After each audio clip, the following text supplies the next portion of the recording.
Olá, meus amigos, sejam todos bem-vindos ao programa Esportes Mais dessa semana. Programa Esportes Mais que você assiste aqui, né? Na nossa TV Minuano, canal 525. Mas também tem outras duas maneiras de vocês nos acompanharem, nos assistirem, né? Através do nosso site, tvminuano.com.br. Ali você acessa, tem a programação full time. A qualquer hora do dia, a programação da TV Minuano está rodando no nosso site. Ou no YouTube, youtube.com/TV Minuano. Como sempre faço, de início de programa, vou pedir para nos seguirem nas nossas redes sociais, @EmersonBainish, @EsportesMaisOficial e @TV Minuano. E vem comigo que hoje nós temos modalidade inédita aqui no programa. Eu vou falar de corrida de aventura com a Lise Cavalcante, que é quem eu recebo aqui no programa. Lise, primeiro, muito obrigado por participar aqui do programa. Seja bem-vinda. Eu te agradeço por essa oportunidade de poder conversar sobre um esporte que eu gosto tanto, que faz parte da minha vida hoje, né? Dos meus dias, de tudo. Sim. Bom, maratona, corrida, isso tudo a gente já entende. Mas o que seria? Vamos começar com o básico e o óbvio, né? Às vezes o óbvio precisa ser dito. O que é a corrida de aventura? Como é que tu definiria uma corrida de aventura?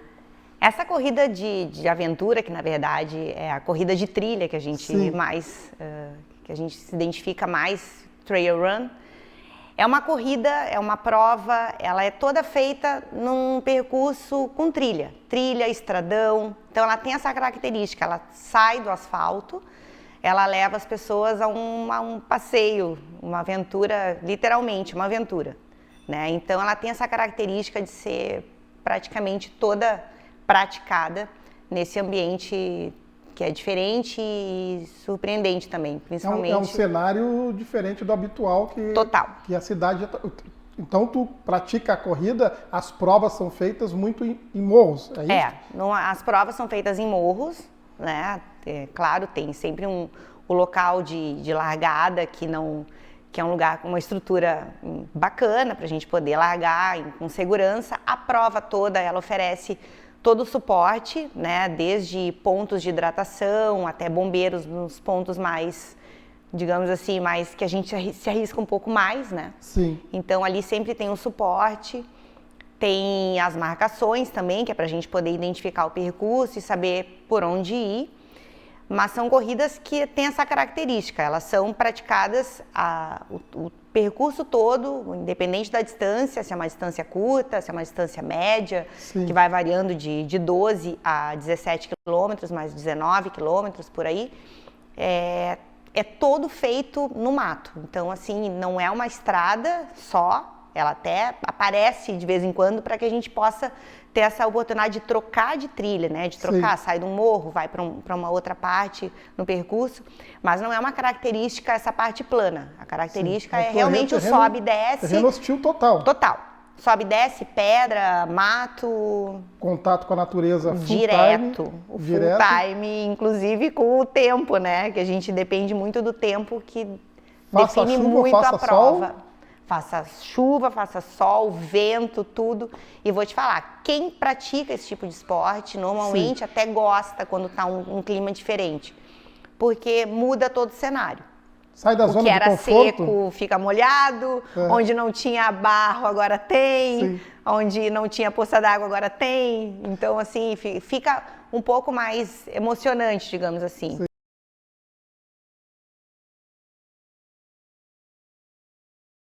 Porque esporte, elas têm uma característica na personalidade um pouco diferente. Ou elas querem se desafiar, ou elas gostam realmente do diferente, né? Uma das coisas que me levou a esse tipo de corrida é exatamente o desafio pessoal, que eu acho extremamente importante. Se tu me vê no dia a dia ou conversar comigo, tu nunca vai imaginar que eu faço esse tipo de corrida. Porque eu sou muito diferente, eu sou bem urbana, bem urbana mesmo. E tenho muito medo de muitas coisas que eu enfrento ali. Mas a partir do momento que eu estou ali dentro, eu tenho um objetivo que é chegar. Eu tenho que chegar, né? Eu tenho que terminar, eu tenho que finalizar aquele percurso que eu estou fazendo e eu tenho que sair dali, Então, eu começo, eu entro no meio do mato, em algum momento eu tenho que terminar com aquilo tudo. E esse ponto de chegada, para mim, é muito importante, porque ele me faz passar por cima de muitas coisas que me bloqueiam no dia a dia. Tu estás falando, mais ou menos isso. Lisa, e a nossa produção já colocou aqui. É isso aí. O pessoal em casa ter um pouquinho de noção, em cima disso do que tu estás falando exatamente. Olha as condições do terreno. É como tu te fala, é uma prova, primeiro, contra a tua própria pessoa, né? Um fator psicológico muito grande, né? Exatamente. Tu quebra alguns tabus, algumas barreiras aí nesse percurso. Mas eu queria voltar um pouquinho antes, até aproveitando as imagens que nós estamos na tela aqui, para informar quem está em casa em cima do que tu falou, né? Às vezes a pessoa tem vontade, inclusive, de fazer isso e tá achando, tá, mas é larga no mato e se vira. Não. Existe um suporte de segurança, como tu disseste, a competição, com bombeiros, com marcações. É tudo uma organização, né? Que é feita em cima da natureza nossa aí, né? Que tu aproveita disso. Tu deve ter visto cada coisa maravilhosa nesses percursos, né? Inclusive, eu associo muito essa corrida de trilha eu vou levar um pouquinho pro pessoal, pra gente tentar chegar lá. Quando tu sai de carro dirigindo, tá? Tu não presta atenção na tua volta, porque tu tá focado na frente, no sinal, no trânsito. Quando tu sai de carona, ou tu sai caminhando, é outro mundo que tu vê. Tu vê lojas que tu nunca viu, tu vê casas, tu vê portão que tu nunca viu, tu vê um tipo de janela, tu vê um outdoor, tu vê tudo diferente. Tu vê coisas que tu nunca tinha prestado atenção. E a corrida de trilha é exatamente isso.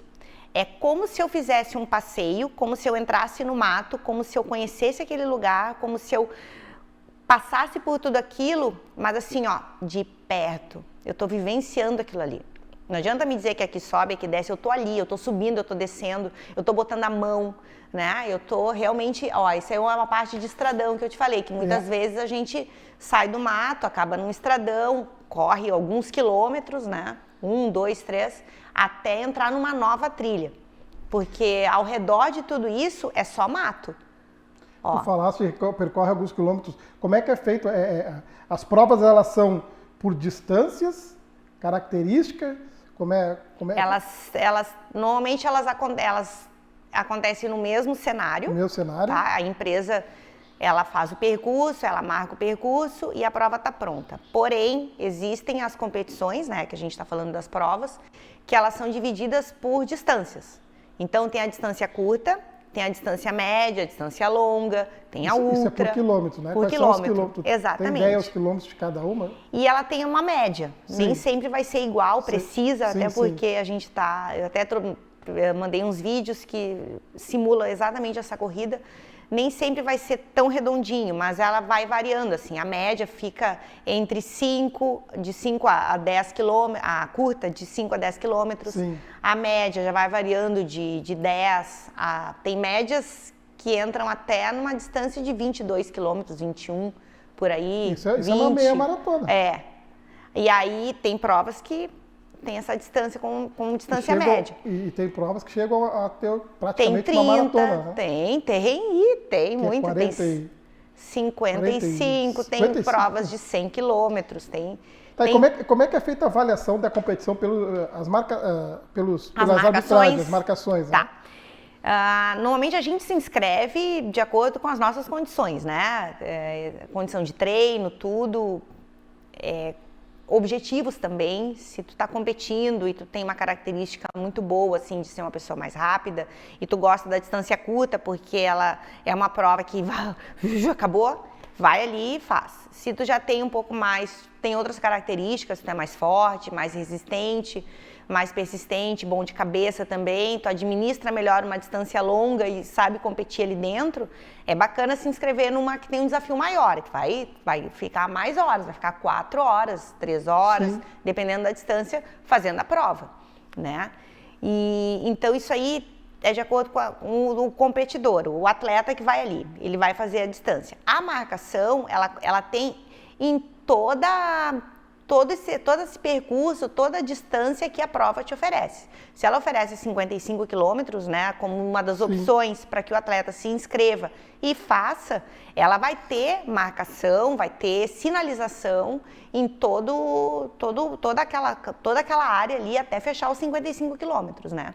E ele sabe que quem está fazendo 55, quem está fazendo 30, pode até se encontrar ali, mas em alguns momentos vai cada um para um canto. E aí tem que estar atento que nem sinalização de trânsito. Sim. Placas, setas, né? Marcação de cal, muitas vezes. Tem fitas penduradas nas árvores, nas folhas, que vão marcando que a gente está no local certo, né? No caminho que tem que seguir.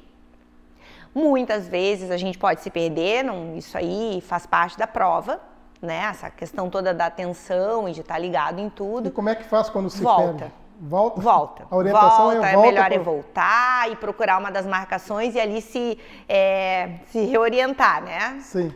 Recalculando rotas, é mais ou menos isso. Agora eu volto e agora eu vou para o caminho certo. Acontece. Prejudica? Prejudica. Cansa, porque nem sempre é plano, nada é plano. Ou tu vai ter que subir, ou tu vai ter que descer de novo, né? Às vezes tu perde um tempão, mas faz parte. Eu acho que isso aí a gente cresce. Aqui em Porto Alegre, quais são os morros que tu já visitou? Acho que todos. Tapera, Zona Sul, né? Morro São Pedro, Apamecor. E esses todos têm competição? Todos têm. A gente treina ali normalmente. Raramente tem alguma competição, até acontece. Morro Tapera é um morro bem técnico, ele não é um morro que dá para correr demais, assim. Sim. Mas ele é muito bom para treinar e muito, muito desafiador, assim. Eles têm umas provas ali que acontecem uma vez por ano, que vale muito a pena se testar nesse tipo de prova, porque ele é realmente, assim, saber subir, saber descer, ter um bom condicionamento, né? Já tem outras provas que a gente chama que são mais de correr, são mais corríveis, mas a gente aproveita mais para correr mesmo, desenvolve mais. Eu fiz uma em Santo Antônio da Patrulha, que tinha bastante parte assim em trilha fechada, tudo, mas tinha muito estradão. Então eu corri demais. Então é um pouquinho além do que eu normalmente corro em outras provas. E foi uma prova para me testar também, porque não é uma que nós estamos esse falando vídeo do morro, ele é feito exatamente. Isso é uma corrida real, foi uma das provas que eu fiz esse ano. Isso aí apareceu ali, eu não prestei atenção. Isso aí provavelmente seja uma das provas no interior. Sim. Pode ser Nova Petrópolis, pode ser Boa Vista do Sul. Olha o trajeto. Isso aí sou eu correndo. Isso é real. Isso é em tempo real. Isso é real. Ó, 16 quilômetros. 16 quilômetros percorrendo por tudo aqui. E pelo desenho do teu GPS muito chão. ali, tu tem sobe e desce, pega estradão, volta. Completo. E aí o que acontece? A gente faz todo esse percurso e em nenhum momento a gente sabe exatamente o que vai acontecer, porque tem partes que trilha fechada, outras trilha mais aberta, rios, a gente passa dentro de rios, a gente passa perto de cachoeiras, a gente enfrenta muitos pedaços com pedra, onde a gente tem que correr numa parte extremamente irregular, subindo e descendo. Quando chove, essa é outra prova. E lá em cima, vocês estão vendo que ele faz o desenho exatamente do que eu estou fazendo, né? Sim. Agora eu estou subindo, ó. Sim, descendo, perfeito. Exatamente. Perfeito. Isso aí é correndo mesmo, é um aplicativo que ele é conectado, os dados do meu relógio, tudo que eu faço, ele vai para esse aplicativo e ali, ó, a chegada Isso me parece ser mais... largada e a chegada. 18 quilômetros também? 18 quilômetros também. Mais aberto um pouco, né? Quase não repetiu ali o trajeto. E agora uma terceira, ó. Essa aí foi em maio, eu acho que foi Feliz. Também, ó. Começa com outra uma reta, característica, vai subindo, uma baita subida no início e o verdão ali, ó, muito mato. A paisagem é maravilhosa. A paisagem é assim, e aquilo ali é o que a gente está vendo, né? É o verde e árvore. E ali eu já estou chegando, ó. Ali eu já estou dando graças a Deus que deu tudo certo. 1h59 eu levei para fechar essa prova. Então, quando a gente chega, normalmente, a primeira coisa que vem na cabeça de todo corredor de trilha é agradecer por ter chegado, que deu tudo certo.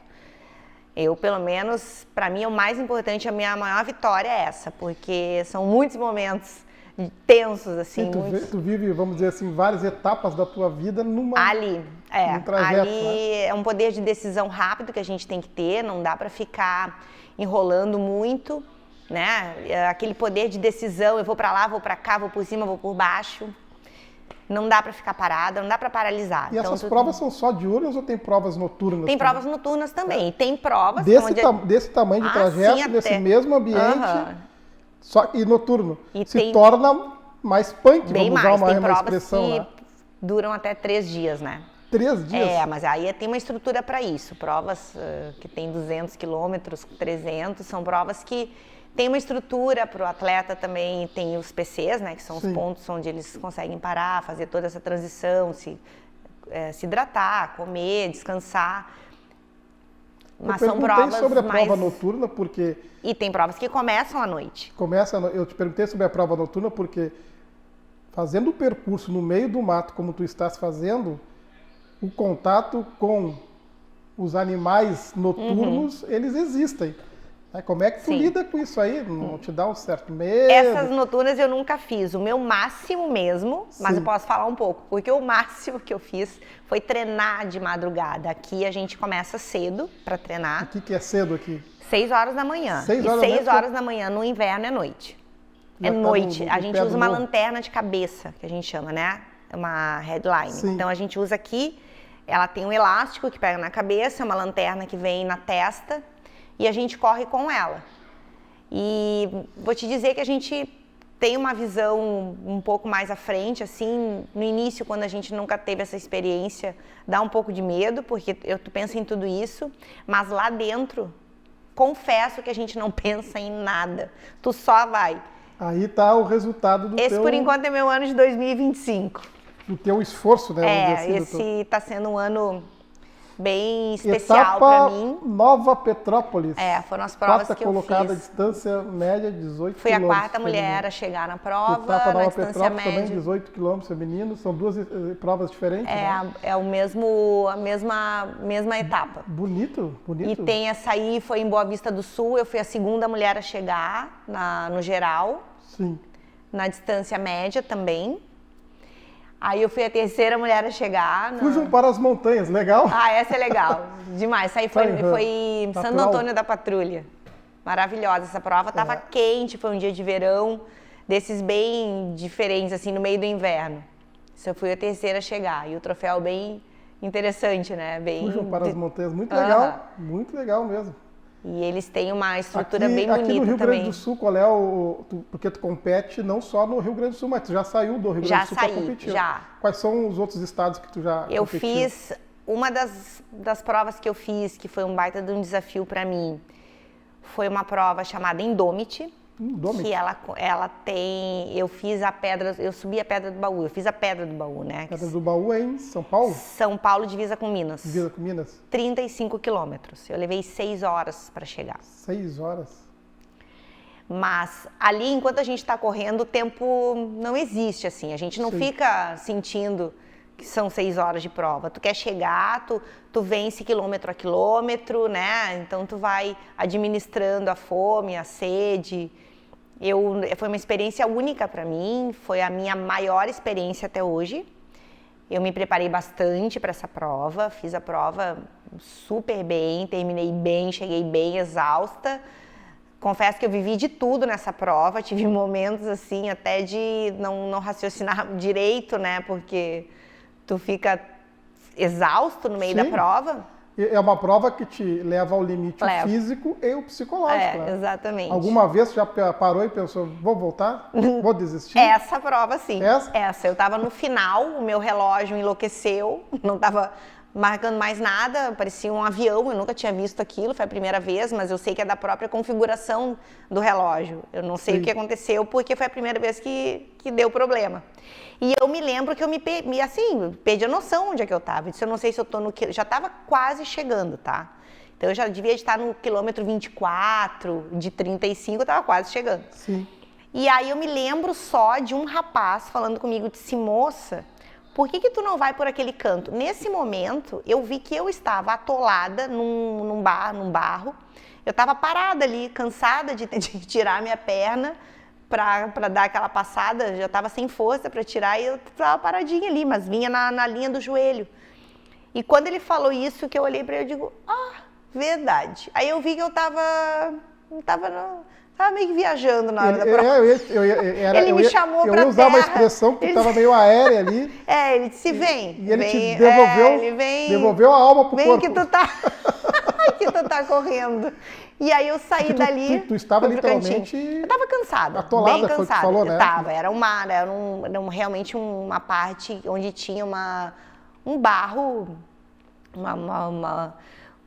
um barro com uma cor mais escura, que eu acho que era da própria vegetação, tinha chovido muito, e a gente tinha que passar por ali, mas não precisava passar exatamente onde eu estava. Tu tinha opções, por isso que ele me chamou, podia passar pelo canto, que era um pouco mais seguro também, mas esse né? moço que te chamou era da prova? Era da prova, ele só me sugeriu, quem sabe tu não sai daí, sua maluca, e vai... É importante tu falar isso aí, porque de repente o pessoal tá pensando, mas e aí, se ela resolveu ficar ali, fica ali? Não, eu fui pelo pedaço mais difícil e aí foi a hora que caiu a ficha, eu digo, opa, que vou acordar. E aí eu fui pro cantinho e terminei minha prova, mas a gente vive momentos assim, porque dá um cansaço mesmo. Sim, e tu corre sem música, né? Não é aquela coisa assim, eu vou ali pra ver as flores.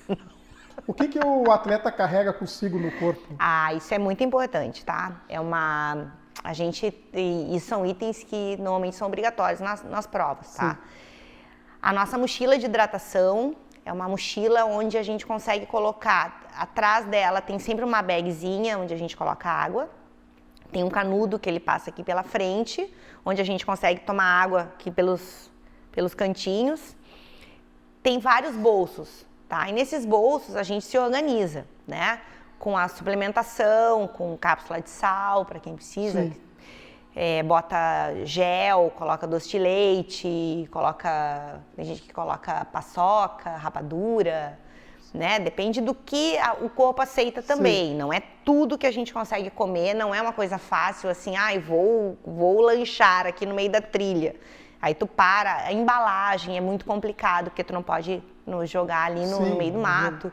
Então, a gente simplifica tudo isso, né? O que tu puder morder e que seja mais pastoso, que seja mais líquido, que tu conseguir, acho que melhor. Sim, e aí vai te hidratar e repor. E tu tá em movimento. Né? Exatamente. Isotônico. E ali é tudo diferente, né? Quando é vento, quando é quente, quando ali é tudo muito intenso. Já peguei algum animal nessas trilhas aí? Não, assim, o que mais dá medo às vezes, pra mim, né? O que eu já vivi, assim, foi de passar perto de boi e vaca. São bichos muito grandes e eles são muito quietos. Então, eu tenho medo de passar correndo perto deles, eles se assustarem e virem atrás de mim. Mas é um pensamento... Cobra, aranha, essas coisas aí. Tu sabe que aranha já vi, não me assusta tanto. Teia de aranha já vi bastante. Tem que ter cuidado, né? Muito, tem que ter cuidado, principalmente na tua frente, porque quando ela gruda, tu não consegue tirar. Então, tem todos esses detalhes assim. Mas sapo eu nunca vi. Cobra, eu só vi uma vez, para não dizer que eu nunca vi cobra. E uma vez num treino que eu já vi. Mas assim, não foi aquela coisa de me assustar tanto. Até é bom porque tu vai preparando o teu coração, né? Porque a gente sabe que pode. O meu medo às vezes é pisar em alguma coisa, né? Porque a gente passa em lugares tão fechados e aí não tem como organização da prova. Sim. Isso aí foge do total do controle, é um habitat deles. O habitat é deles, né? A gente é que tá ali correndo e fazendo barulho, bagunça e pisando e agitando mesmo. Então, tu corre por uma equipe, né? Corro por uma equipe hoje. Equipe? Hoje eu tô com a Veloz. Veloz? Como é que faz para achar a Veloz lá? Quem quiser, quem tá em casa e quer participar, quer te conhecer e quer fazer um treino. Um treino. Como é que faz? Qual é o arroba lá do... A Veloz é uma assessoria que ela vai desde o asfalto até o pessoal que gosta de trilha, né? Sim. E nem sempre quem corre trilha, que é o meu caso, vai treinar em trilha. né? Os meus treinos, eles não são todos em trilha, eu treino uma vez, 2 vezes no mês, no máximo, em trilha, e o restante é tudo como qualquer outro atleta, né? Achar lá é @veloz. Veloz. Lá no Instagram. É fácil de achar, uma das assessorias mais antigas também. Lise, eu quero te agradecer, Lise Cavalcante. Agora já sabemos o que é essa corrida de aventura, né? E que aventura! Muito obrigado pela tua participação aqui, agradeço demais. Mais pra frente, volte aqui para contar mais das tuas histórias aí, tá certo?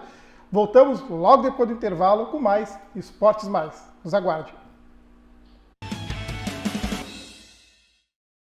Alô, Noroeste Missões! Eu sou Nadine Dubal e trago boas notícias para quem ama estar bem informado e conectado com as raízes do nosso estado. Te convido para acompanhar a TV Minuano e sua programação no canal 525 da Claro Box e Claro TV, de segunda a sábado, a partir das 14h30. Também você pode acompanhar no site tvminuano.com.br e no YouTube através do @TV_Minuano. Nossa identidade é valorizada, consolidando uma vitrine para o protagonismo regional. Prepara o teu chimarrão, chama a família e vem com a gente.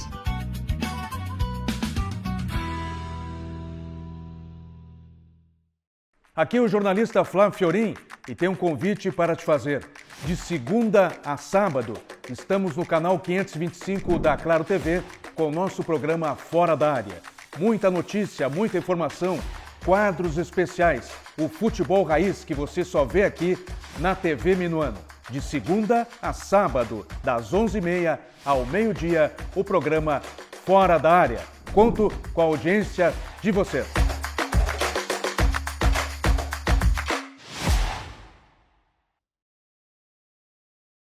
Atenção, talentos do comercial. A televisão Minuano está com vagas abertas para profissionais autônomos que queiram atuar na área comercial. Se você tem jogo de cintura, gosta de conversar e acredita no poder da comunicação, vem com a gente. Aqui você transforma boas ideias em bons negócios. Ficou interessado? Entre em contato e venha fazer parte desse time. Há 16 anos, a Farmatec transforma ciência em cuidado. Com tecnologia de ponta, inovação em fórmulas e nanotecnologia aplicada, entregamos alta eficácia e segurança em cada manipulado.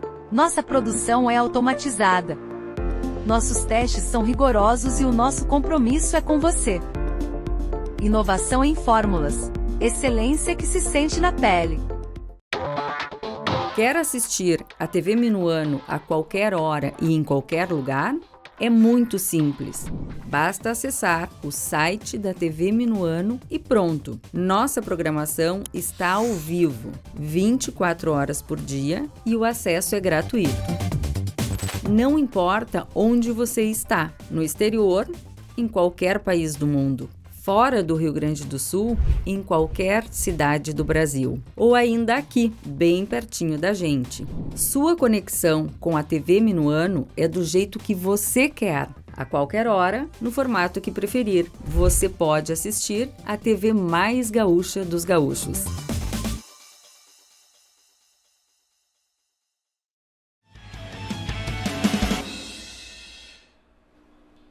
Estamos de volta com mais Esportes Mais. E aproveita e nos segue, né? @EmersonBailes, vai aparecer aí no rodapé, @Esportes Mais Oficial e @TV Minuano, ok? Vem conosco, participa aqui do nosso programa Esportes Mais no canal 525 da sua Claro TV, aqui na TV Minuano, que você já sabe. Bom, no retorno do intervalo, agora nós vamos falar de uma outra modalidade, uma modalidade nova também passando aqui pelo programa, né? Vamos falar de remo. E para falar sobre esse assunto, eu recebo o vice-presidente da Confederação Brasileira de Remo, o Werner Herr. Werner, primeiro, obrigado pela tua participação aqui. Seja bem-vindo. Eu que agradeço aí a possibilidade de a gente estar conversando aqui sobre o nosso esporte. É sempre um prazer vir aqui visitar e poder falar sobre o remo. Obrigado, obrigado. Bom, então vamos falar um pouquinho, antes de entrar nas questões mais de competição, da história do remo, né? Como é que chegou essa modalidade ao Brasil, que registros que tem, e no Rio Grande do Sul também? O remo é um dos primeiros esportes do Brasil a ser praticado, né? Tem registro desde 1870, por aí, no Rio de Janeiro já começavam a chegar os primeiros barcos de remo.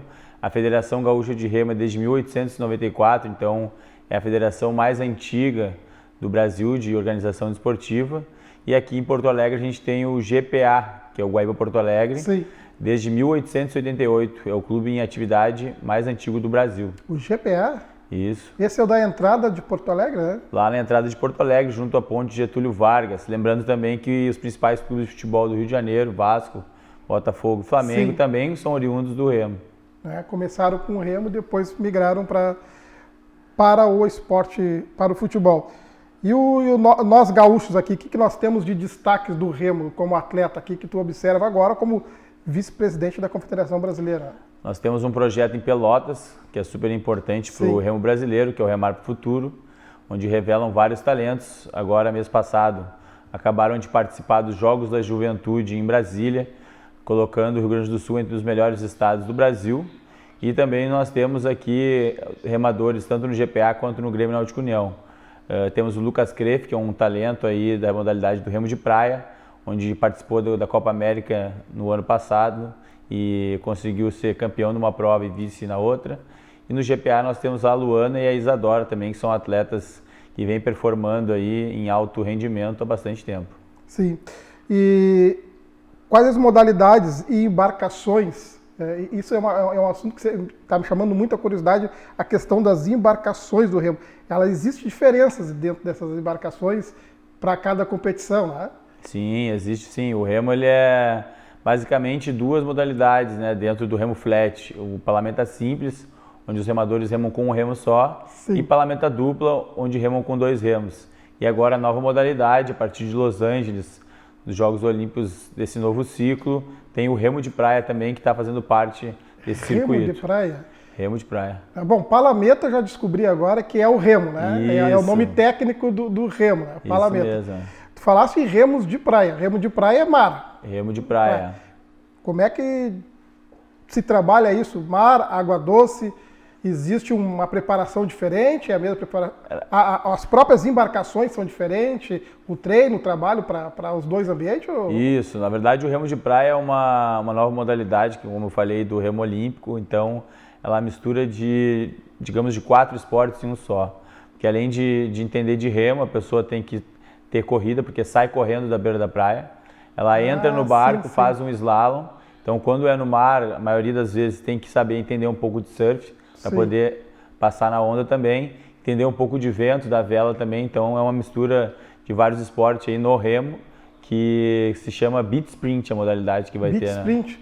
É mais complexo entender deste do que digamos que é uma modalidade mais explosiva e também para o público que está assistindo muito mais atrativo, porque quem está na beira da praia consegue assistir a prova como um todo.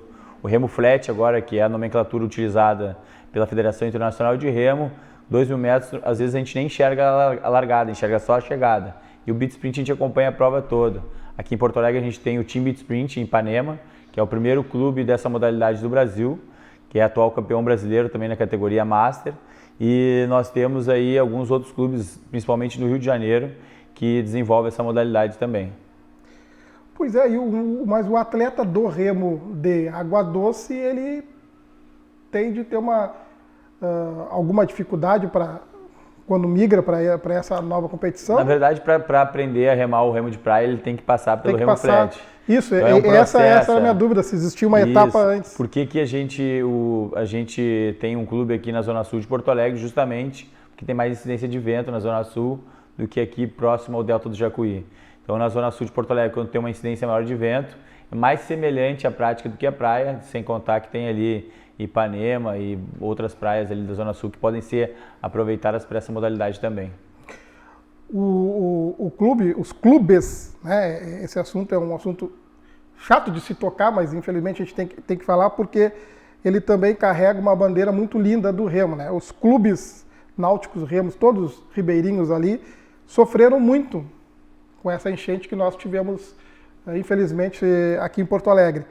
Mas vocês tiraram força disso, né? Porque vocês se uniram e fizeram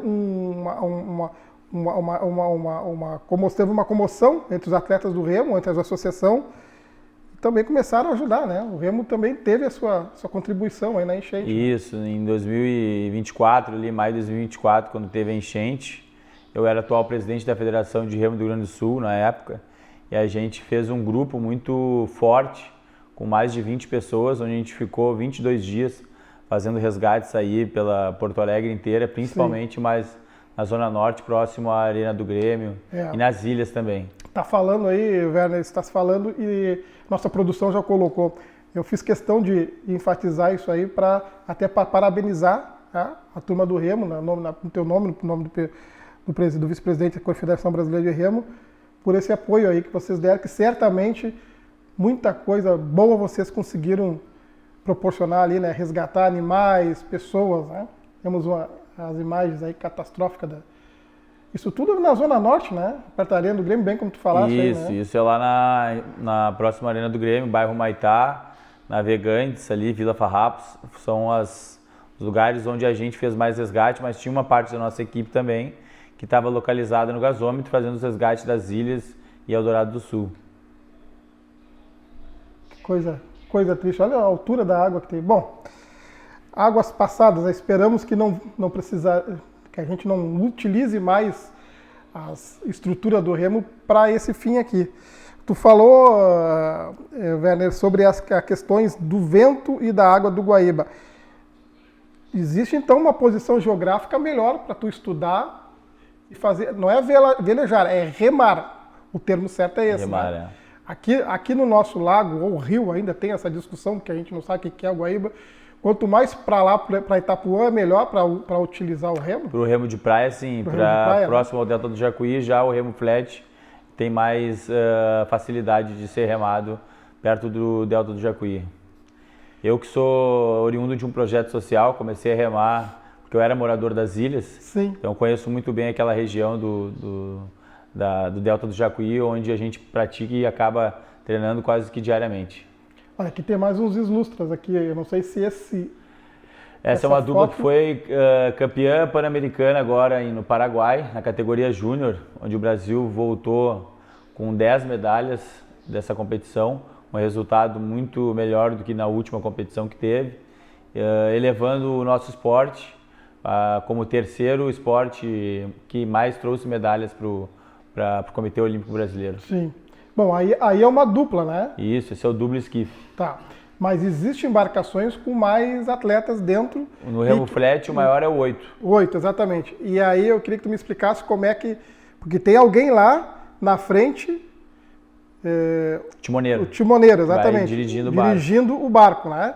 Como é que essa... Queria que tu me ilustrasse como é que é feito isso na prática lá. São 8, então São 8 pessoas, cada um com um remo, remando um para cada lado, bombordo e boreste. Então são 9 com o timoneiro, 9 isso? com o timoneiro. Tá. Lembrando que bombordo e boreste o lado direito é bombordo, o lado esquerdo é boreste. Tá. Então eles acabam remando, cada um com um remo para cada lado. O timoneiro vai guiando e dirigindo o barco o melhor caminho possível, também incentivando, né, nas competições aí. Mas ele está de costas para O atleta o remo é o único esporte que os atletas não enxergam a linha de chegada, rema de costas para o objetivo. E o timoneiro é o único que fica de frente, enxergando e guiando essa turma aí. Isso que eu achei interessante, porque as raias elas têm uma distância, né? Isso. Que seria o quê? De alguns quilômetros, né? O remo flat é 2 quilômetros, da largada até a chegada. Agora, nas Olimpíadas de Los Angeles, o remo olímpico flat vai ser 1.500 metros por conta uma via que tem lá e o grande evento que vai ser nos Estados Unidos, acabaram diminuindo para 1.500 metros. Mas existe, as Olimpíadas elas mantêm um padrão de 2 quilômetros. De 2 quilômetros. E excepcionalmente em Los Angeles vai ser 1.500. Como é que foi o nosso remo? Eu confesso que eu não estou lembrado. Como é que foi o nosso remo nas Olimpíadas agora, Gê? Nossas melhores colocações ficam aí entre o 12º e o 18º lugar. Com essa nova modalidade do remo de praia, a gente espera que tenha um resultado melhor, né? Porque a gente já é atual campeão da Copa América, contando com os Estados Unidos, Canadá, a gente conseguiu ser campeão em Lima, no Peru, e neste ano, então eu espero que a gente consiga trazer melhores colocações e, se tudo der certo dentro do planejamento, medalhas no próximo ciclo olímpico. Beach, como é que é? Beach Sprint. Beach Sprint. Bom, pelo nome é sprint e beach, que é beach, praia. que é praia, né? Mas essa modalidade é uma criação nossa, por curiosidade, ou não? Não, é uma criação universal, né? Um segmento da Federação Internacional de Remo. E eu acho que o Brasil, por ser uma potência litorânea, assim, acho que a gente tem boas possibilidades nessa modalidade. E o nosso Rio Grande do Sul, apesar de não ter praia, se vira no vento aqui do... Mas o pessoal sai daqui também para Também, a gente treinar, tem né? aí, inclusive a gente tem agora uma possibilidade bem grande de implementar o remo em Pinhal. Já temos conversa em Capão da Canoa também, nessa modalidade. Então acho que a gente tem um potencial muito grande. Através de políticas públicas, pretendemos trabalhar essa modalidade junto aos nossos governantes. Pinhal seria a praia, se utilizando a geografia como base, as primeiras praias que seriam as mais interessantes pela questão da onda, né? Vento. O secretário de Esportes ele tem uma vontade muito grande de implementar lá esse projeto de beach sprint, sendo praticado na Lagoa da Rodinha, que é dentro de Pinhal, e também sendo praticado na praia também, quando o mar possibilitasse. É um esporte que tu tanto pratica masculino como feminino, né? Isso. Tem distinção. Remo é um esporte coletivo, que falando, a gente sempre pensa em Jogos Olímpicos, então o remo é um esporte que traz muitas medalhas no masculino e no feminino, né? Não é, a gente costuma dizer, o futebol ele traz quantas medalhas? Uma no masculino e uma no feminino no quadro de medalhas. O remo como um todo traz mais de 10 medalhas para o Brasil. Tipo, a quantidade de provas que tem. Provas que tem, né?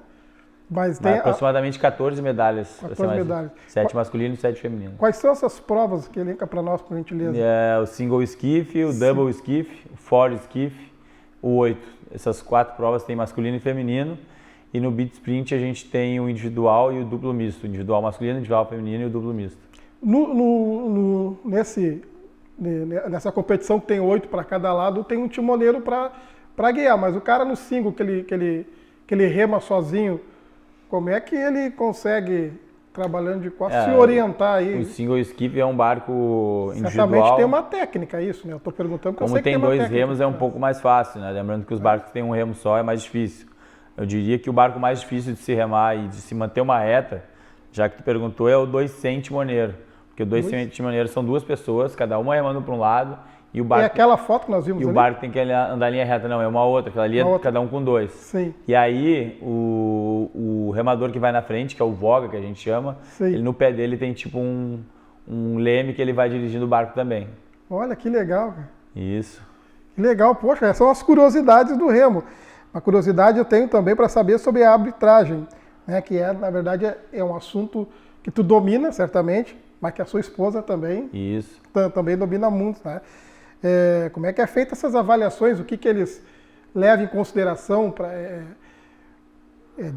além da chegada em si, né? Pelo fato de chegar, mas tem como existe na vela, estou tentando fazer um comparativo, que existe algumas manobras que precisa ser feito, o remo tem essas coisas, tem disso ou não? O remo, na verdade, ele tem na linha reta, quanto mais reto anda, melhor, né? Para não andar mais do que os outros.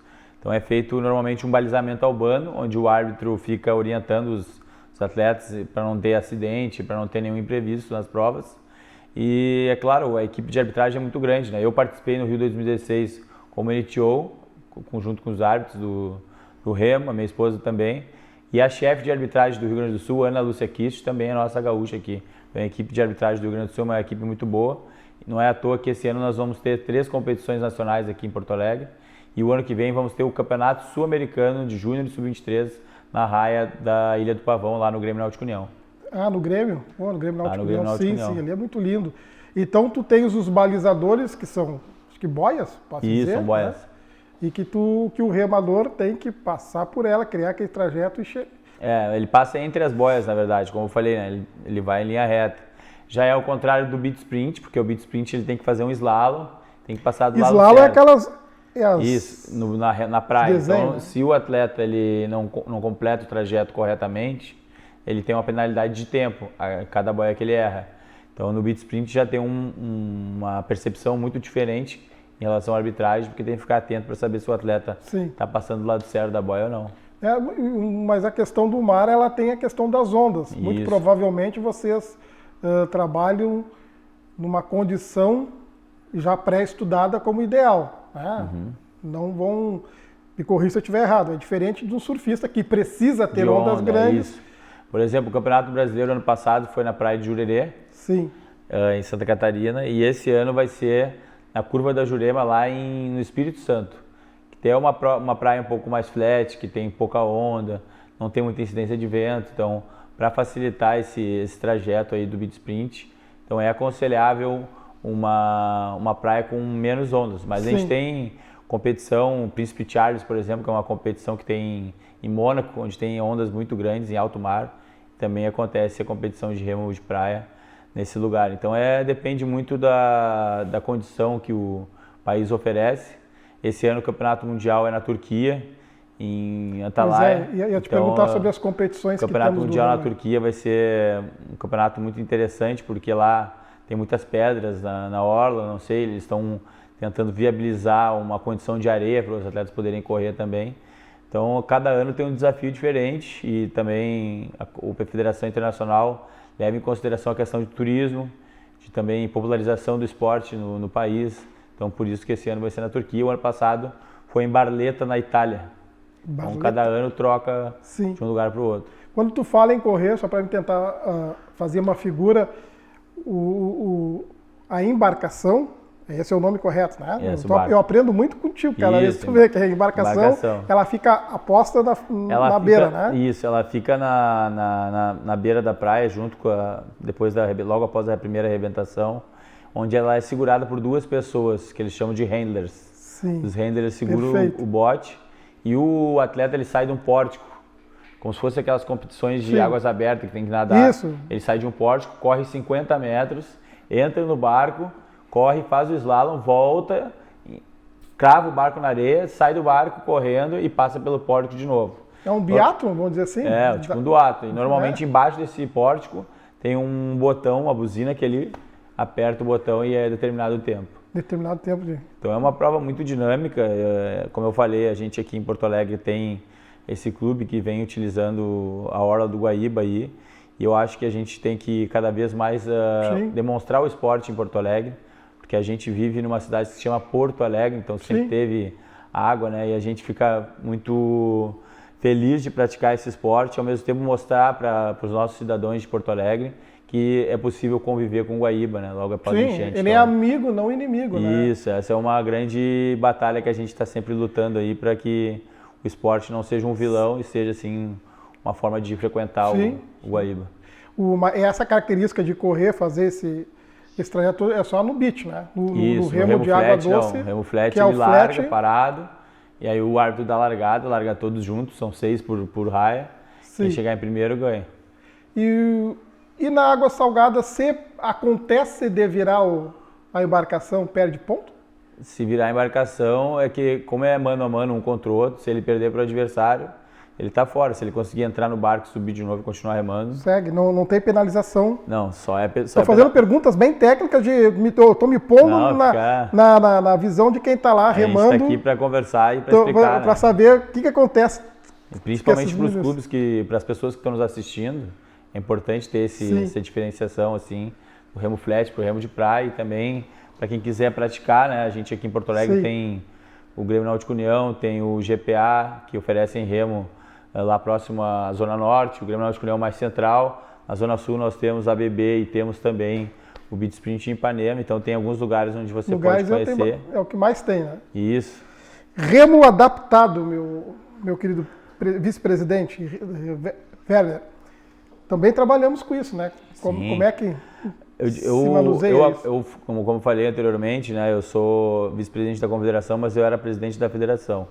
Na confederação a gente tem dividido o remo de praia, uma coordenação específica, o remo flat, o remo para remo, que daí a categoria adaptada. Sim. E nós temos agora uma nova entrada, que é até interessante falar, que é o remo virtual.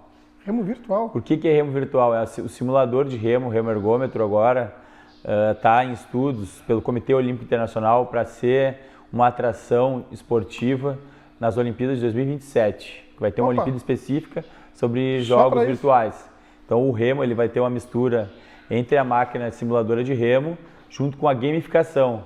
Sim. Se tu quiser remar, a gente vai transformar um avatar, tu vai estar na televisão e tu vai estar remando com pessoas do mundo inteiro.